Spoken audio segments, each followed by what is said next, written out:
What's up, folks? It's your buddy Fatalroadie. Tonight we're going to be doing the Smackdown review. We started off with a recap of AJ Styles and Shinsuke Nakamura from last week. Then we have AJ Styles coming out to the ring. He starts to cut a promo about Shinsuke Nakamura, and then Aiden English interrupts him. This in part starts up a match with Rusev versus AJ Styles. This was a really short match. It had potential of being pretty good. AJ Styles got Rusev into the calf crusher, and Aiden English came in to disrupt it, causing a disqualification. Rusev and English were beating up on AJ Styles when Daniel Bryan comes out for the save. Later on backstage, Paige makes a tag team match, AJ Styles and Daniel Bryan versus Rusev and Aiden English later on tonight. Then we have Shelton Benjamin in the ring. He makes mention of his post on Twitter saying that his account was hacked, and then he starts to run down Chad Gable saying he doesn't need him, he never needed him, and that he wants some competition. So Randy Orton comes out. He gets about halfway down the ramp, his music stops, and then Jeff Hardy comes out. Randy, looking a little on the pissed off side, then goes backstage, which is now our next match, Jeff Hardy versus Shelton Benjamin. Shelton Benjamin had a good bit of offense to this match. I liked it. It was a pretty good match. Jeff Hardy won with the twist of fate, leading into the Swanton Bomb for the pin.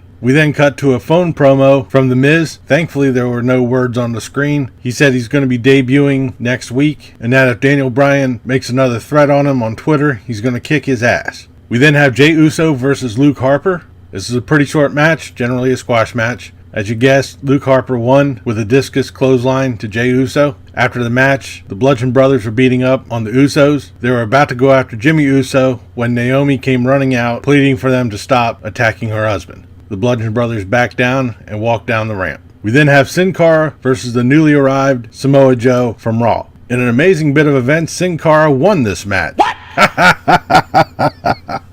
I'm joking. It was a squash match. Samoa Joe got the coquina clutch and knocked him out. Samoa Joe then cuts a promo about what he's going to do to Roman Reigns. I guess that feud was short-lived now that he's now on Smackdown. But then again, being that the pay-per-views are now going to be co-branded, who knows? We then have the Melibration with Carmella coming out, celebrating her women's title victory. She talks about Charlotte Flair and how she beat her. Then Charlotte Flair comes out and she says that game respects game and that Carmella has something that belongs to her. Just at that moment, the Iconics come out. They go on to run down Charlotte Flair. Charlotte Flair then takes her robe off and attacks the low-budget Bella Twins. After all this fighting starts up, Becky Lynch comes out for the help, which brings us to our next match, Charlotte Flair versus Billie Kay. This really was an match. I didn't have a lot of interest in this. Charlotte Flair won with the figure 8. After the match, Carmella attacks Charlotte Flair from behind. The Iconics attack Becky Lynch. The faces are getting beat up until Asuka comes out. She comes out, cleans out house. So I'm really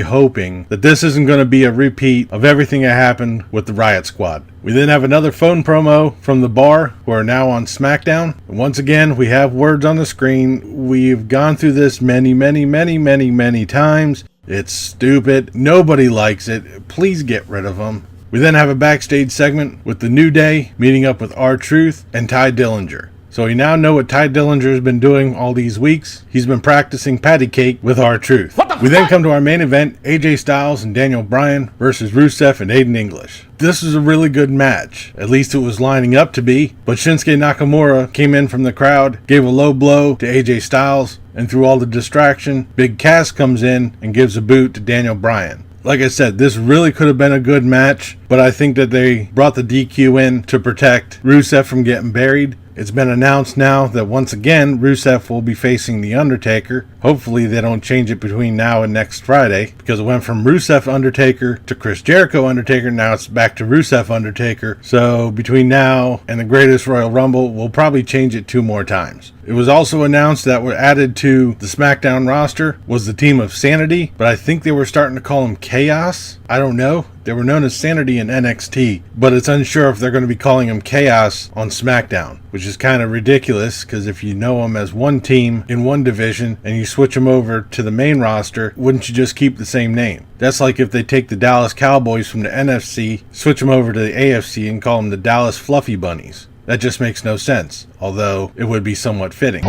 Also added onto the SmackDown roster is Andrade Cien Almas, hopefully I didn't butcher his name, and the aforementioned Big Cass, who is out for a couple of months with a knee injury. That still leaves a lot of spaces to be filled in, because Raw damn near took half of SmackDown's roster, but hopefully between now and next week, if there's going to be any other movement, we'll find that out. This is an okay SmackDown. There was a whole lot of short matches I was going through this. And I can understand some of them being basically just squash matches because you're showcasing a new superstar. But like the women's match, I really couldn't get behind it just from the setup of the match. But that'll do it for the SmackDown review. Leave a comment down below what you thought of tonight's SmackDown or what you thought of this video. If you liked it, please give me a thumbs up. Don't forget to share and subscribe. I've been Fatalroadie. You've been awesome. Thank you very much for watching. And remember, if it's too loud, you're too old. See ya.